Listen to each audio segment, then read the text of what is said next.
मैं डॉक्टर ज्योत्सना सिंह। मेरे YouTube channel पर आप सबका बहुत बहुत अभिनंदन। जैसा कि आप देख रहे हैं, हम लगातार अभी काव्य शास्त्र के विषय पर अध्ययन कर रहे हैं, अध्यापन कर रहे हैं।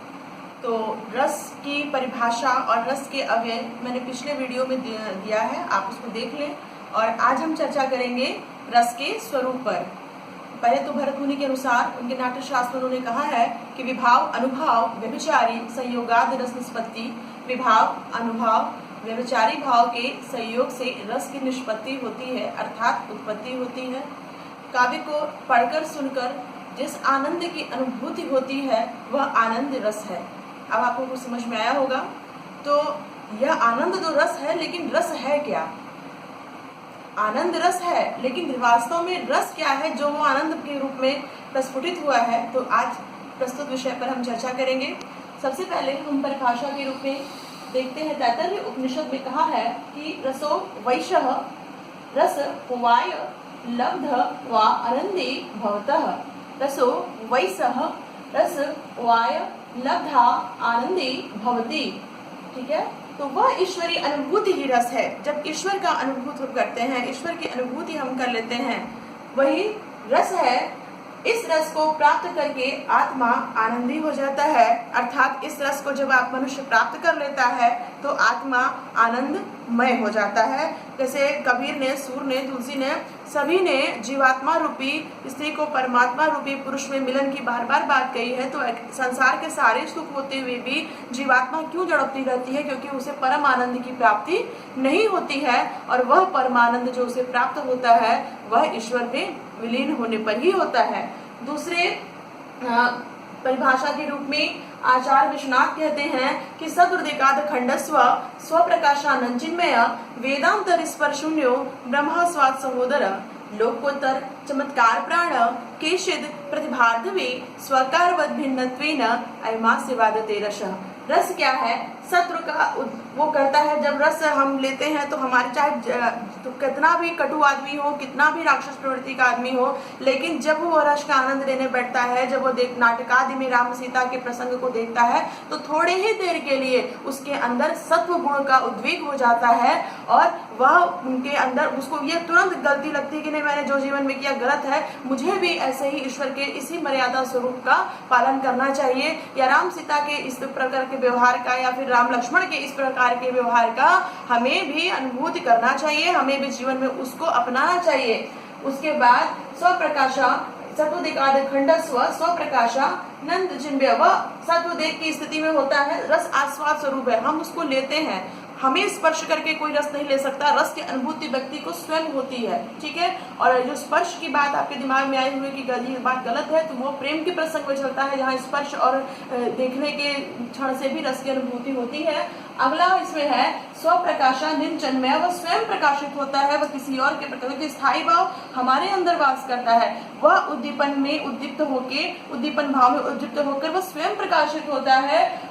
अखंड है, रस का जो स्वरूप है अखंड है, उसको खंड खंड नहीं किया जा सकता। ऐसा नहीं हो सकता है कि थोड़ा सा रस हम आधे घंटे पहले ले लें, थोड़ा सा रस हम आधे घंटे बाद ले लें। रस का लगातार स्वरूप बना रहता है तब तक जब तक वो माहौल उस तरह का बना रहता है।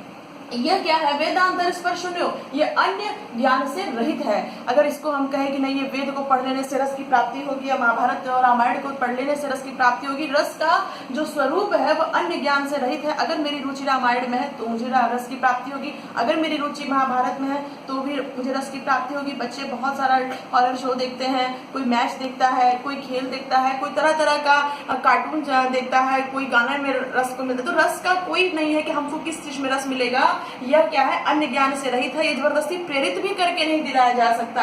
और लोग ब्रह्मा स्वाद सहोदर, ये ब्रह्मा नहीं है, लेकिन ब्रह्मा के सहोदर बने। सहोदर मेरे भाई, आप जानते ही हैं। तो ब्रह्मा के सहोदर था, ब्रह्म ज्ञान के, ब्रह्म आनंद के स्वरूप ही है, उसके समान ही है। लोकोत्तर चमत्कार प्राण केशित प्रतिभार्तवी, यह लोकोत्तर चमत्कार में है। यह अगर व्यक्ति अगर पूरा रसमग्न हो जाता है तो कहते हैं कि अगर उसको जब पढ़ने में ही रस मिल गया तो वह उसके लिए प्राण बन जाता है, उसको खेलने में ही रस मिल गया तो उसके कैरियर का सबसे बड़ा उपमान बन जाता है। स्वकारवद भिन्नत्वेन अयमास्य बाध्यते रस, यह जो है स्वयं प्रकट होता है, स्वयं के प्रयास से तुम नहीं कर सकते, ये प्रकृति के उद्दीप्त होने से होता है और ये सबसे भिन्न है। इस प्रकार यह रस है। रस क्या है? स्वतोदिकाद खंडस्व स्वप्रकाशानंचिन्मय वेदांतर स्पर्शून्यो ब्रह्मा स्वाद सहोदर लोकोत्तर चमत्कार प्रण केशित प्रतिभार्तवी स्वकारवद भिन्नत्वेन अयमास्य बाधते रसः। सत्व के उद्वेग से रस की प्राप्ति होती है, यह अखंड है, स्वप्रकाशानंद है, स्वयं प्रकाशित होता है, जिनमें का स्वरूप है। वेदांतर स्पर्शून्यो, यह अन्य ज्ञान से रहित है, यह ब्रह्मा नहीं है, ब्रह्मा स्वाद सहोदर, लेकिन ब्रह्मा से कम भी नहीं, अर्थात ब्रह्मा के शक्ति के अनुसार, ब्रह्मा के अनुज के अनुसार, ब्रह्मा के सहोदर भाई के अनुसार परमानंद है। लोकोत्तर चमत्कार, व्यक्ति रस में जब मग्न होता है तो लोकोत्तर में चमत्कार होने लगता है। लोग कहते हैं कृष्ण की भक्ति में अगर कोई व्यक्ति डूब जाए तो कहते हैं जाम पर जाम पीने से क्या फायदा, रात को पी सुबह तक उतर जाएगी। कृष्ण गाथा के 2 जाम पी ले जरा, उम्र सारी नशे में गुजर जाएगी। उसके लिए वही सब कुछ हो जाता है। मीरा ऐसा कृष्ण के रस में डूबी कि साक्षात मीराबाई हो गई, तुलसी ऐसा राम के रस में डूबे कि राम के सबसे बड़े भक्त हो गए। तो इस प्रकार के प्रतिभा, और ये प्रतिभा से भी होता है, ये स्वयं एक प्रतिभा है। जब व्यक्ति के अंदर ये प्रकट होता है तो पता नहीं क्या क्या निर्माण करने लगता है, लेकिन व्यक्ति को संबंधित विषय से वो रुचि को पैदा भी करता है। और व्यक्ति लोग कहते हैं ना कि तुम्हें अगर इस गणित में तुम्हें रुचि है, गणित में तुम्हें, व्यक्ति समझा नहीं पाता है उसकी रुचि क्या है। रुचि तो कोई एक दिन में बनती नहीं है। एक्चुअल में बच्चे को अगर गणित में मन लग रहा है, उसको अगर विज्ञान में मन लग रहा है, उसको अगर भूगोल में मन लग रहा है, तो वास्तव में उसको संबंधित विषय से रस मिल रहा है। इसी प्रकार साहित्य पढ़ने वाले को साहित्य में रस मिलता है, कहानी हो, नाटक हो, लोग रात रात भर उपन्यासों में डूबे रहते हैं। तो स्वकारवद भिन्नत्वेन अयमास्य बाधते रस, वह स्व प्रकाशानंद है और इस प्रकार वह सबसे भिन्न है, अर्थात वह अन्य ज्ञान से रहित है और ये रस है। आप इसके श्लोक में जो 8 मुख्य बिंदु आए हैं वो दिया गया है, आप इसको देख लीजिए। विश्वनाथ जी के, आचार्य विश्वनाथ के अनुसार ये रस का स्वरूप है, ये बहुत इंपॉर्टेंट है और इससे अक्सर क्वेश्चन बन के आता है, रस का स्वरूप है।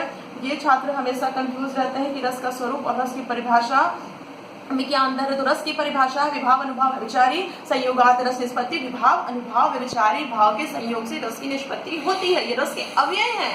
और रस का जो स्वरूप है तो रसो वैसा रस वो वाय लब्ध आनंदी भवती, वह ईश्वरी अनुभूति रस है।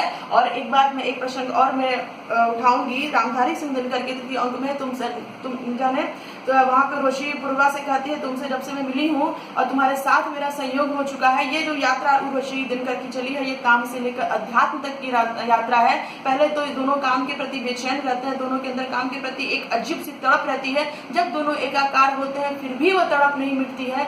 वास्तव में वो काम से अध्यात्म की जो भूख है, अध्यात्म की जो जाने की यात्रा है, वही रस है। अर्थात व्यक्ति को लगा कि उसमें रस की अनुभूति होगी, लेकिन वह वहाँ कंफ्यूज होते हैं। तुमसे न जाने कब मिलकर मुझे लगता है अभिसारों में, रातों में, कि मैं कहाँ खो गया हूँ, मुझे मेरे अंदर की जो तड़प है वो मिट नहीं रही है। तो वगैरह वगैरह जो भी पढ़ाते हैं, अरे समझाते हैं पूर्वा उर्वशी को, तो वहाँ कहने का तात्पर्य यही है कि हे उर्वशी, तुम्हारे साथ में, तुमको पाने के लिए मैं तड़प रहा था, ठीक है, तुम्हारे साथ रहने के लिए मैं तड़प रहा था।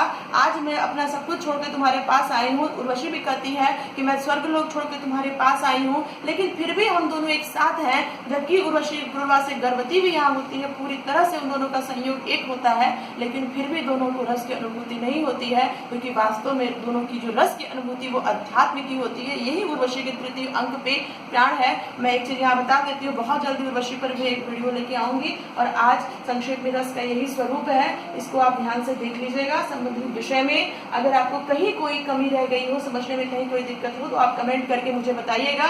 आगामी नेट और जेआरएफ की परीक्षा को ध्यान में रखकर यह वीडियो बनाया जा रहा है और ज्यादा से ज्यादा इस वीडियो को शेयर कीजिएगा और बेल आइकन दबा के ये सूचित कीजिएगा ताकि अगले वीडियो का आप तक सूचना पहुंच सके। तब तक के लिए धन्यवाद।